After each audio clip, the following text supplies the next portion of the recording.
we'll call the meeting to order at 7 o'clock. We have everyone stunningly present, and all consultants here and accounted for, and also I think the representatives from the pickleball facility are also here. So with that, and we acknowledge Fran's good job in getting those minutes out, and also Diane Hines' excellent work in terms of keeping things structured and organized. It's very impressive considering the number of times I call her. Correspondence, Fran, we'll get this over to you. We have measure to the planning board. We have the notice of intent to serve as lead agency status. I think, Kristen, you prepared that, did you not? Well, Kristen, you're on mute. Well, whether she did or didn't, I'll give her credit for it. Yes, I did. Okay. So, Fran, you'll get those for the record. Yes. Moving forward, discussion, we can have discussion after. Approval of minutes. Anybody have a question about the minutes? I move we approve the minutes. Second? Second. All in favor? Aye. Good job. Good job, Fran, on the minutes. We have a couple of resolutions. Am I correct, Dominic? I have resolutions for you. Dominic, you keep moving around the screen on me. It's making me awfully dizzy. So we'll calm this down a little bit. We have, I think, 2 resolutions, Dominic, correct? Yes, and I have those prepared for you already. So they're previously authorized, and I'll arrange with you separately for signature on those. That's fine. Okay, just for the record, that was the Valesgate Business Center and the Classic Home Builders LLC. So Yeah. we can chat separately, and I can, the board has already authorized me to sign them, so we'll move forward on that. Tonight at 7:02, we have a public hearing. Where the excuse me for just a moment. I'm sorry. Yeah. My apologies. The board did not previously authorize you regarding Classic Builders. Oh, okay. I apologize, Dominic. No, it's my mistake. Okay, we'll go back and seek authorization for that. I'll make that form of a motion. Authorize the chairman to sign the resolutions. I second that. Okay, is everyone aware of what this resolution is? Yes. I think so. Yes, we've talked Yes. about it. Okay, second. Second. All in favor? Aye. Aye. Unanimous. There you go. Thank you, Dominic, for reminding me of that. No, Okay, my failure. Thank you. We'll talk about the signature at a later time. Moving on to the Hudson Valley pickleball facility. Is there someone here representing them? I see Jean's iPad is on, but no presence. Anyone else? Someone representing? Andrew's there. Okay, Andrew's here. Hello, Andrew. How are you? Yeah, I'm unmuted. I'm good. Okay. I don't know if there's some members of the public here, and if there is anyone wishing to comment after Andrew has an opportunity to briefly present, we'll be accepting public comments. With that, Andrew? Thank you, Mr. Chairman. Andrew Featherston, Mazer Consulting. The public hearing, Mazer sent out 18 notices via certified mail. 16 were returned. We also published in the News of the Highlands on 5/22/20. The certified mailing receipts and an affidavit of publication were all emailed up to the building department today and received by Diane Hines this morning. She acknowledged that. So we developed the site plan for the tax lot, which was formerly the Pennings Gardens, the Nursery and Garden Center. The existing parcel is approximately 10.7 acres in size, frontage on Route 94 on its southern boundary. It has driveway access also over to Shore Road on its western boundary, residential properties along the west and northern boundaries. The site has various structures remaining on the site from the previous user, and some of those are being repurposed for this application. We've identified those on the plan. A small portion of a pond also exists on the property in the northwest corner. That pond is tributary to Beaver Dam Lake. The parcel is not located within a 100-year floodplain, and no DEC wetlands exist on the site. Federal wetlands do exist on the site, and they were flagged by an ecologist from my office in April of 2020. The site is currently located within the LS Local Shopping Zoning District. The site is compliant with all bulk zoning regulations. A special permit use is required for the health club type use. And the town board recently adopted the zoning code and map revisions, which included, among others, this property. The site is also in Orange County Ag District Number 1. The owner applicant proposes to develop the parcel with a pickleball park. The current plan proposes the following. We want to convert the existing residence, which is 1,100 square feet, to an office for the facility. Dominic, do you want me to show this on the plan in any way, or? If it would help the board, certainly you can share your screen. I think the board is in possession of the maps. Am I correct? Yes, you are. Yes, okay. Okay.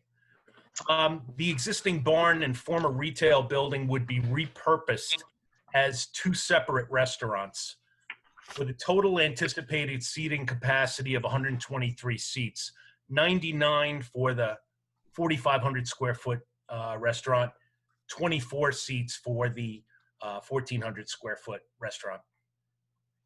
There was an A-frame type building on the site. It's since been removed. And a new building is proposed to be constructed for retail shops. That would be approximately 8,000 square feet. They'd be selling products primarily related to the recreational uses, like a pro shop. The existing buildings towards the rear of the site are proposed to be retrofitted as locker rooms, a lounge, a gym. They'll also house 3 indoor pickleball courts for inside play during inclement weather. Another building, let me see, sorry about that.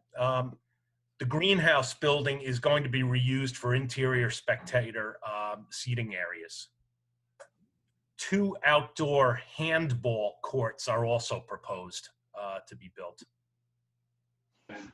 Off-street parking and loading facilities are provided.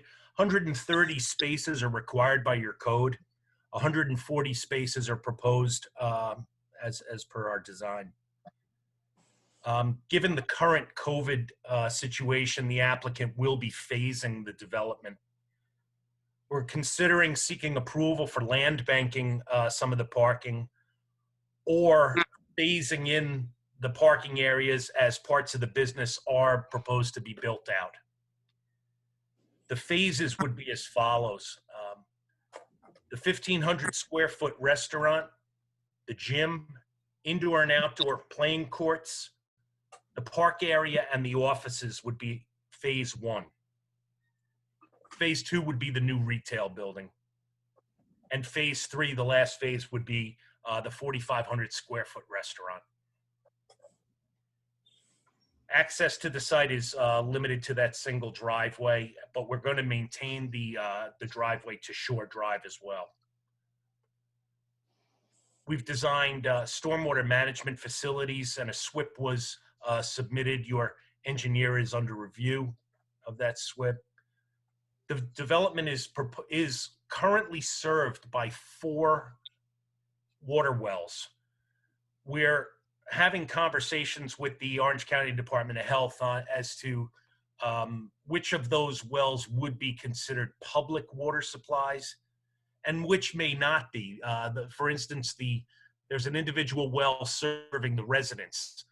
It's not anticipated that that office use would meet the requirements for a public water supply. So perhaps we could keep that one. There's another well dead center of the site. That's most likely the well that would be used to service the entire site. But we're having some discussions on that. We're also seeking a municipal sanitary sewer versus an extension of the Beaver Dam Sewer District with the town. There's a sanitary manhole at the intersection of Shore Drive and Sycamore Drive where we would propose to connect. Sanitary sewer flows for the project are estimated 8,500 gallons per day. We met the board for a workshop. We met with the chairman and his consultants back in December 2019, submitted and met the board to discuss a sketch site plan in February. We resubmitted and met with the board to discuss a full preliminary site plan set with that SWIP and we resubmitted just a couple of sheets that were revised in response to comments received in May for this public hearing. The plans resubmitted to address comments included the layout plan, lighting plans, and details of construction. Regarding outside agencies, we received a letter of no effect from SHPO, and we provided that to the board. The board actually received an email from DEC. Basically, summarizing that letter, it says that there's no permit required to disturb the better banks of a Class C stream, that's the pond. The project is not likely to impact bald eagles or timber rattlesnakes, and any of the few trees to be removed on the site would be done between October 1st and March 31st to avoid impacts to the Indiana bat. That's about all I have, Mr. Chairman. That's very good. As for public input, I would make a point that Diane, as of today, had not received any written or verbal public input for this public hearing tonight. But Dominic, per your suggestion, I will keep the hearing open for 10 days. Is that your suggestion? My suggestion would be that, thank you, Mr. Chairman. Yes, I would suggest that you actually close the public hearing. But I think that there are some people here that whose names I don't recognize, although some of them may be associated with the later agenda items. Right. My point being that we can accept public input for 10 days after the availability of the transcript? That's consistent with the notice. Yes, sir. Okay, fine. Okay, with that, are there any, I don't know, I do not recognize some of the names as members of the board or consultants. So if there's anyone from the general public wishing to make comment, here's your opportunity to do so. Just state your name and where you live, and we'll move from there. Yeah. Since there's not many people here, what I'm going to do is I'm going to unmute everyone who's muted. And if you want to speak, please identify yourself with your name, and then we'll go from there. Okay, there are a couple unmuted individuals. Are they unmuted? I guess I see Mary Beth Precy and Christine. Who's Christine's the next up. Right. So that's all I see, Dominic, unless my screen's too small. No, I think that's it. Okay, Mary we'll Beth give them appears to still be muted, Dominic. Now not. Well, the thing is, like, yeah. I'm partners with Gene and Rich, so I'm good. Okay, excellent. Thank you. Well, you know, I you're actually still have member a of the public. question. Okay, with that, Dominic, I can. I think somebody has a question. Did somebody have a question? Yes, I did. Could you identify yourself, please? Chris Martino. I own the property right next to Penning's Nursery, 25 Shore Drive. It's right behind them. Okay. I talked to Rich and Gene a while ago about what they were doing. My concern was the lights at night with traffic going past and shining the lights into my backyard and into my patio and stuff. There was talks about a fence going up or some kind of tree to buffer that. Is that on the plans, or is that being addressed? We actually, that's actually some of the work that was resubmitted was the detail sheet with the fencing, and we also redid that layout plan. My landscape architect who did that work is on. Justin, would you mind speaking to that? I think. Can everybody hear me? Yeah, we hear you now, Justin. Okay, good. Yeah, so in the back area, which would be closest to your property, Mr. Martino, where there is some parking going on there, we did have a screen fence along your shared property line. And then also on the northern boundary of our site and the southern boundary of yours, closer to shore, we were putting in a vegetative screening along that side. The lighting on site is in that area is pole mounted fixtures, LEDs. They are cutoff style, so it's been oriented to direct light really on the project site. And the lighting plan does show that we have 0 foot candles at our property line and onto your site. So the lighting has really been restricted by the fixture type, and then also through vegetative screening as well. Justin, could you confirm where you're speaking about? Because looking at the plan, I don't see where Mr. Martino's name is listed as one of the adjoining property owners. Is that the Gene Hudson lands? Yeah, yes, it is. Yeah. Okay. Okay, so Here, I can put them up on my.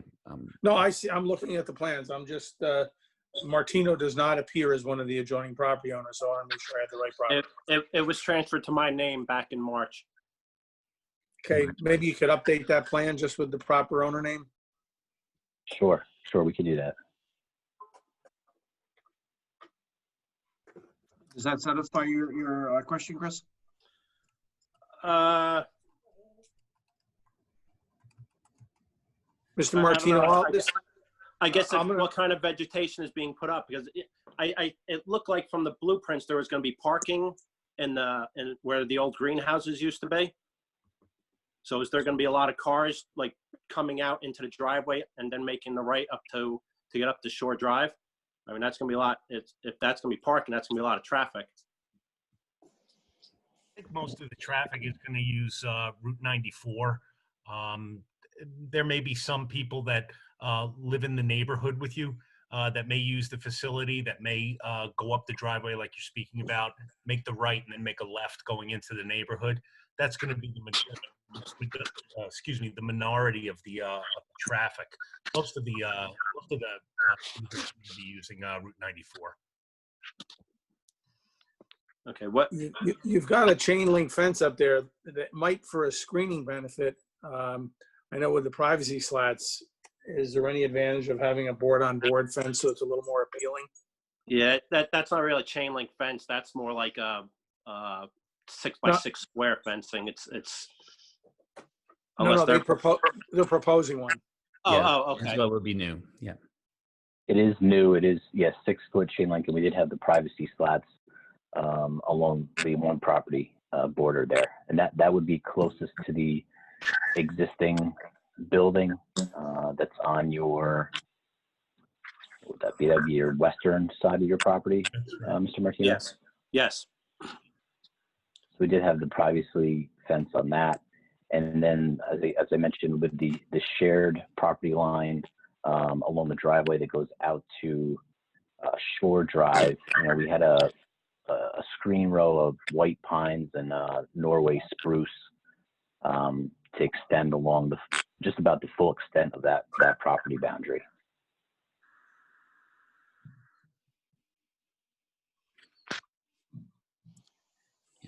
And I am showing that section of plans right now. Yes. Sure. So what's it's just the driveway, and then what's going to be like right behind their parking? Is that, I can't really, it's been cut off by the by my screen here. I can make it a little bit smaller. Yeah, is this parking right along the I guess that'd be the eastern border of the property? Yes, there is a parking along that side of the site there. That's what. And how is the shown on public going to plan. access that? Are they coming down Shore Drive to get into that? They could, yes. But there's also But the internal main access, correct? Hey, Yes, Dominic, I wonder if it would be helpful. We submitted a landscaping plan with the prior submittal prior to the public hearing. I have it up on my screen, or I don't know if you want to. If you want to share it, that I gave you the ability to share your screen, so Okay. that might be helpful. Yeah. Okay, let me see.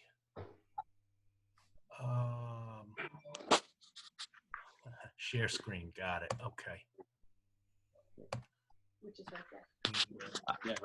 Hold on, I gotta stop sharing mine. So everybody coming out, their headlights going to be right in the side of the house. Can you see that the landscaping plan? there we go. Yes. Justin, could you speak to the landscaping plan? Yeah. So This shows the evergreen hedgerow that we're putting along your shared property. Again, it's a mixture of white pines and Norway spruce. So we're trying to create that screen for the headlights, as I just heard you mention. And you see that it aligns really the full extent of that parking on the east side of the site that you were speaking of. If they were to go out to Shore Drive, we're trying to, restrict that headlight glare onto your property there. Right.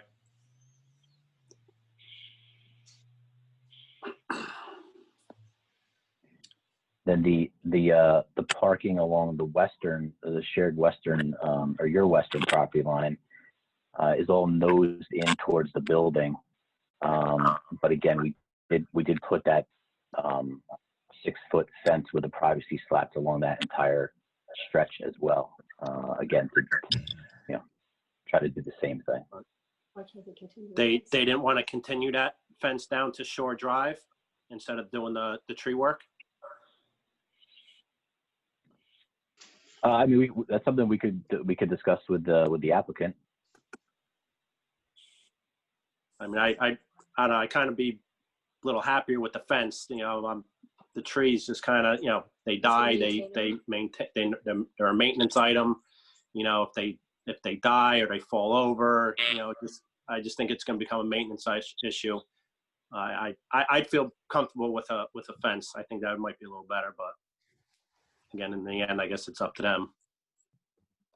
Okay, we can take that back to the applicant, and if the planning board has any thoughts on that too, we could discuss them now.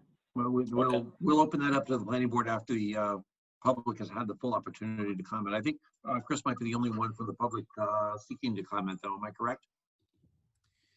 There was one person that had joined additionally, and it looks like an iPhone.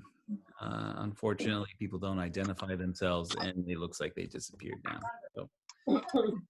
Okay. Well, with that, are there any other comments anyone wishing to make from the public? Seeing none, and thank you for your participation, Chris. Sorry. Okay. With that, I'll take a motion to close the public hearing. So moved. Second. I have a question on that, Neil. Yeah, on closing the public hearing. Yeah, I have a question on that. On closing the public hearing. Yes. Okay. Dominic said he would leave the public comments open for 10 days. Yes. So if they're open for 10 days and the public hearing is closed, how do you address them? It's a very good question. That was what I was alluding to before when we were talking about it with Dominic. I'll turn that one over to our esteemed attorney. Yeah, the additional comments can be considered by the board at their subsequent meeting. So I think Bill's question really relates to, do we then incorporate them into the public hearing, or do they become attached to the minutes of the public hearing as separate input? Yeah, they become part of the board's file and part of the board's record for this public hearing. So it's written comment the same way when you circulate for lead agency, you receive written comments.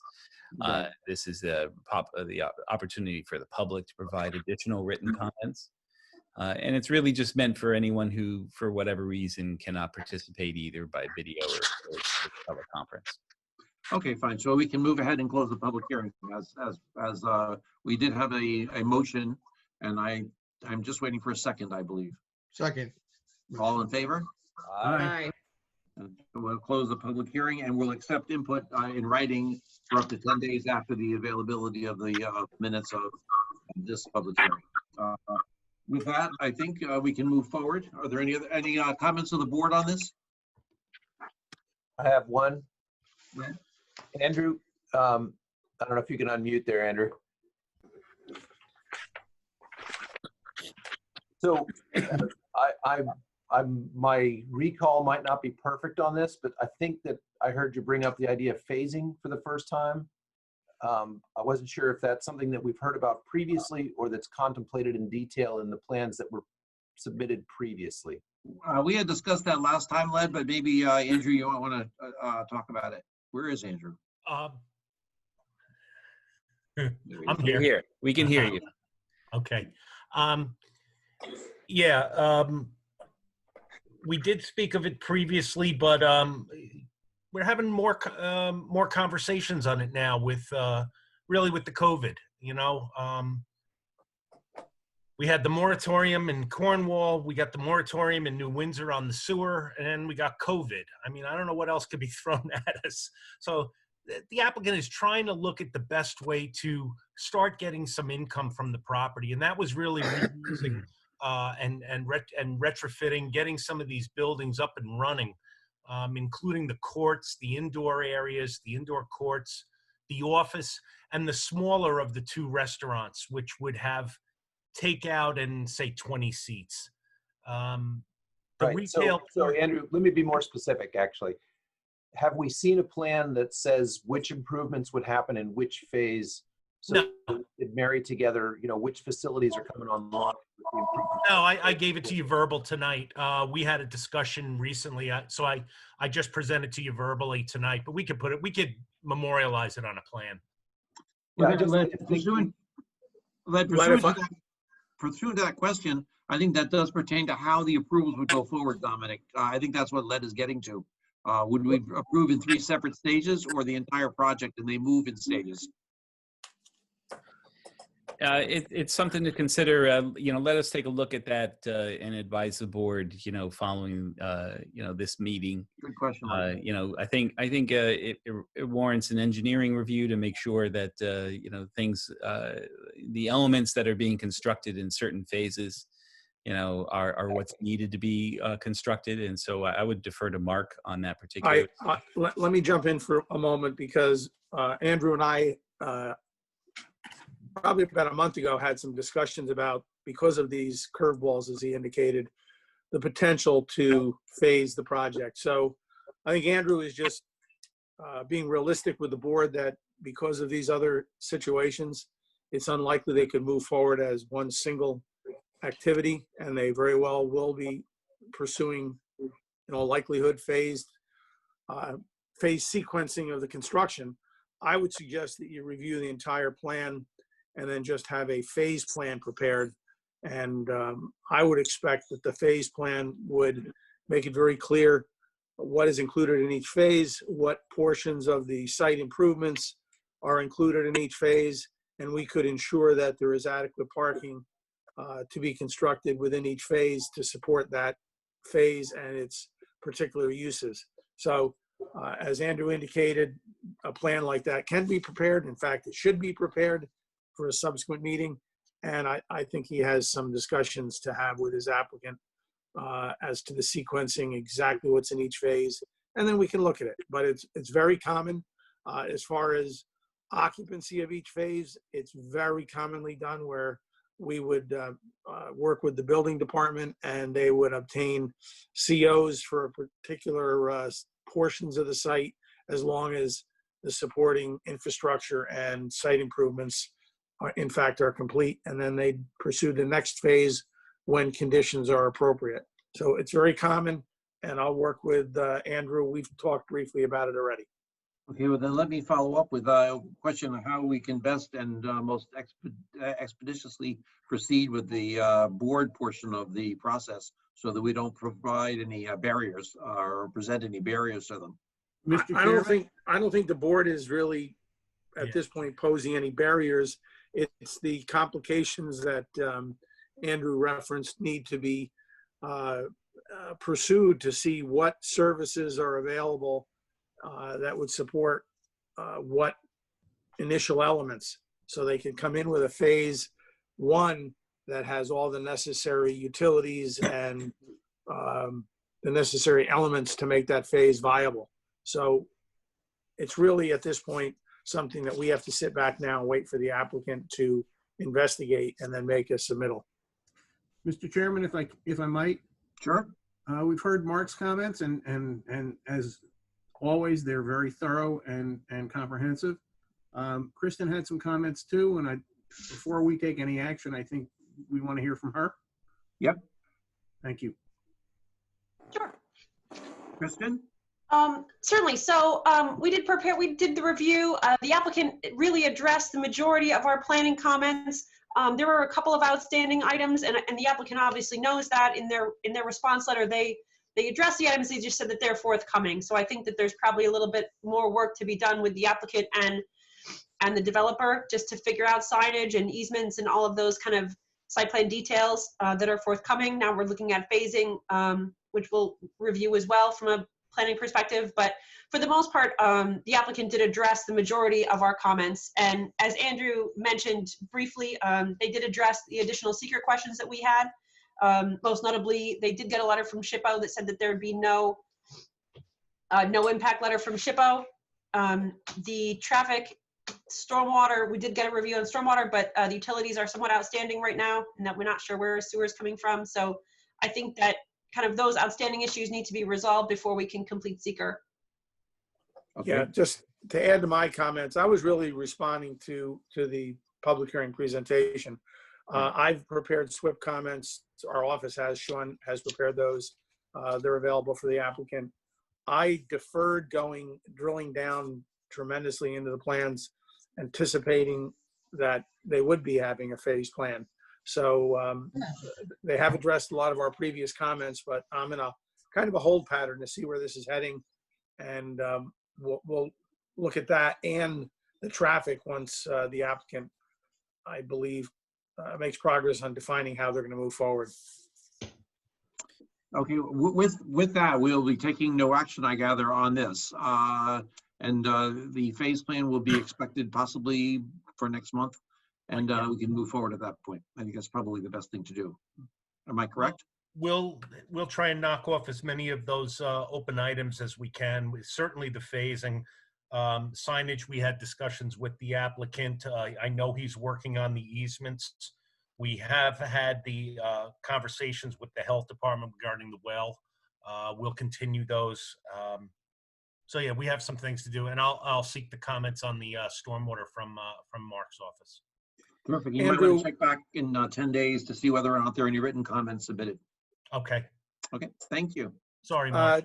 Also, Andrew, just as an FYI, once we have the phasing plan maybe rolled into a new set of drawings, complete set, Diane and I have talked about taking that in the traffic study and referring that over to DOT to get that in front of them. But we didn't want to send the older set of plans.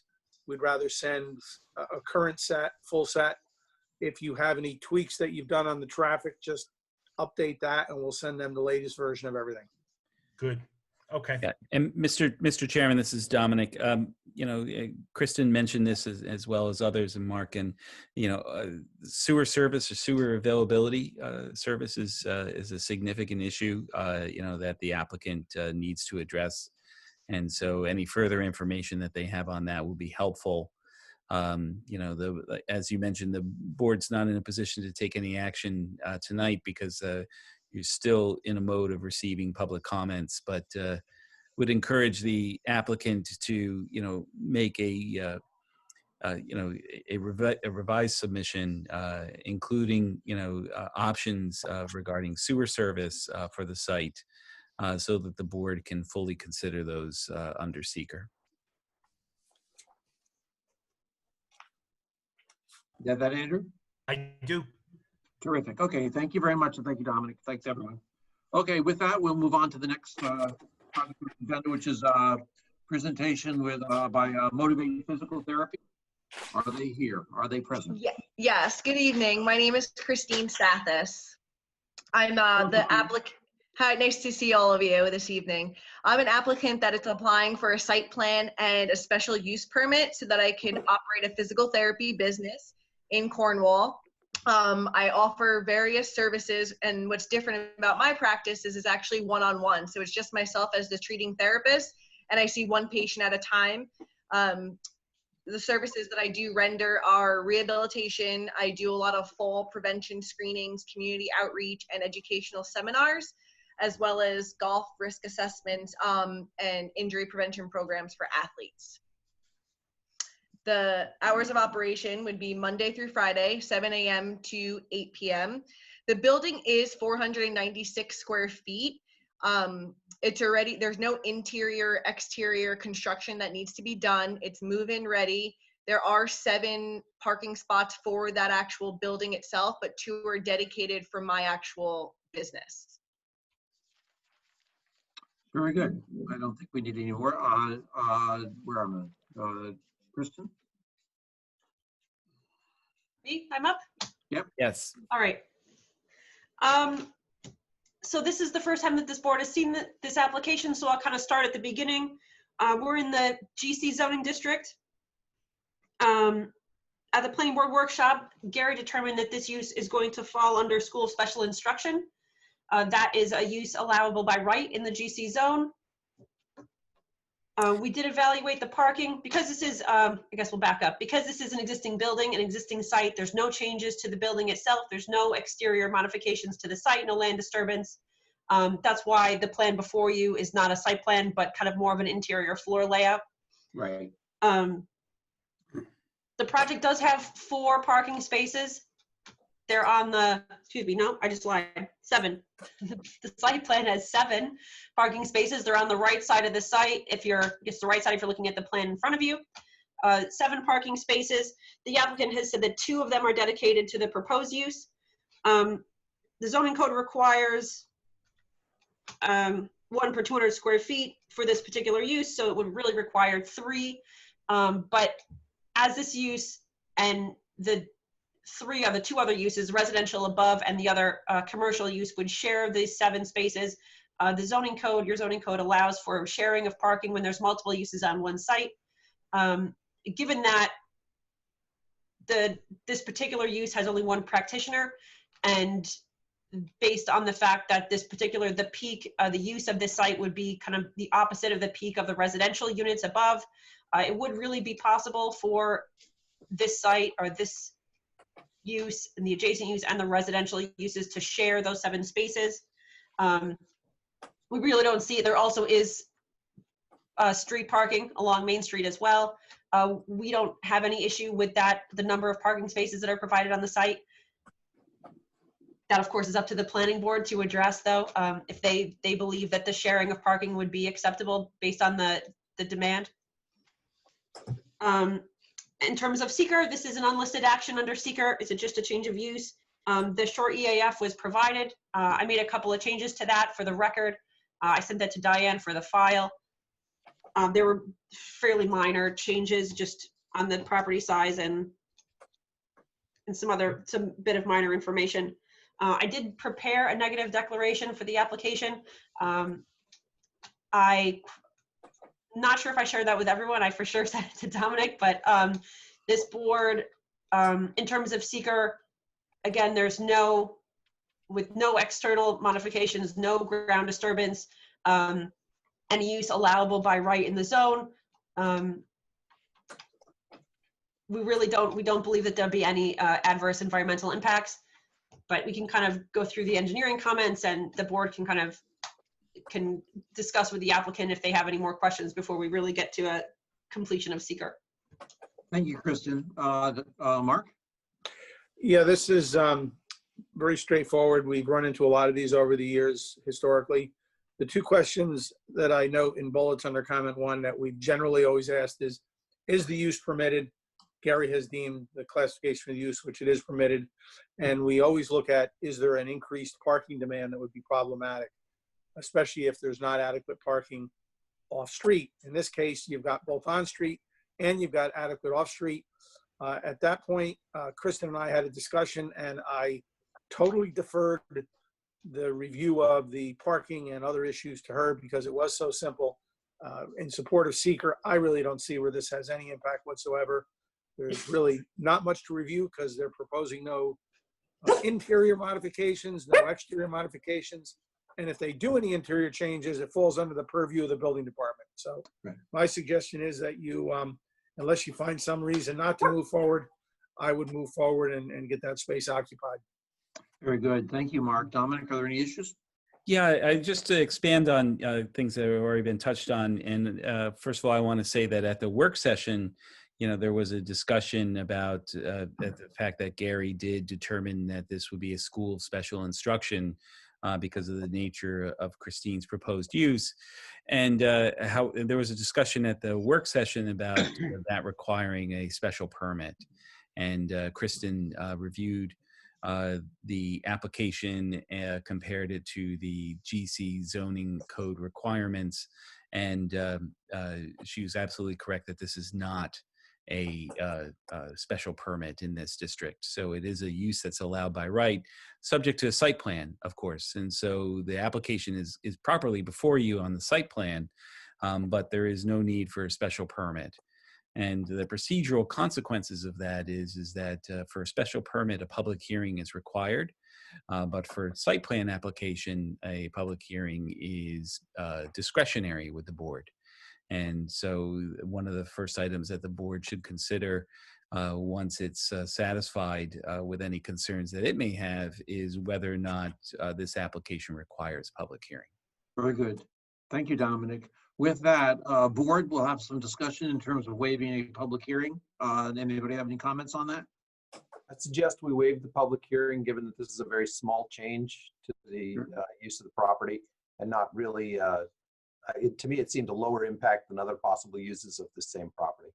Very good, Led. Do we have any other comments on that? I would second Led's suggestion. Okay, would that be a motion? I move to waive the public hearing. I second it. Second, all in favor? Aye. Very good. There you go. Christine, you're off the public hearing front. Now we got, now I have a question, Dominic. The neg deck issue. We obviously can't waive that, but can the board consider that there are so many it's so insignificant that we could move forward and vote on declaring a neg deck vote tonight? Well, Kristen did prepare a written neg deck. It covers all the typical areas that you would look to see in any of your neg decks that you would adopt. And I think that your instincts are correct that the potential significant environmental impacts associated with this change of use are pretty much non-existent. And so as a result, the board can do it the old-fashioned way. They used to. Even the DEC, when seeker went into effect in 1978, said, yeah, neg deck, yep, and nothing was written down. So in this case, we do have a written a negative declaration that you essentially would be adopting that covers the project adequately. Okay, I move that we adopt the neg deck. Okay, a second? Second. All in favor? Aye. There you go. And with that, I can move on to the approval. Does anyone have any comments on that? Okay, hearing none, I'll take a motion. I'll make it as a motion. Second. All in favor? Aye. There you go, Christine. Welcome to Cornwall. Or welcome Thank you. to Is there anything else I have to do on my end at all, or? No, not on your end. Okay, wonderful. Thank you so much. I look forward to this all. Okay, great. Welcome aboard. Thank you. Okay, board. I don't think I have anything else on the agenda. Am I missing anything, anybody? Here's a summary from Wikipedia. The orange is the fruit of various citrus. Were you looking everything up as we go along, Mike? I'd say one of the major drawbacks to having meetings in your house is having to smell freshly cooked bread during the course of a meeting. I almost ate my computer while we were having the meeting. So with that, I'll look for a motion to adjourn and thank Dominic again for facilitating this. It's really been it's extraordinary and all on board. We'll look forward to having regular meetings sometime, but it's kind of a good way to do it. But in any case, thanks everyone. And with that, I'll take a motion to adjourn. So moved. So moved. Second, all in favor? Second. Aye. Have a It happy was good Monday. seeing you all. Be well, Take everyone. care. Yep. Congratulations again, Ken. Yes, Ken, congratulations. Oh, wherever yeah, you went. Congrats. Yes, arrivederci, they say. Take care. Bye-bye. Bye-bye. Bye.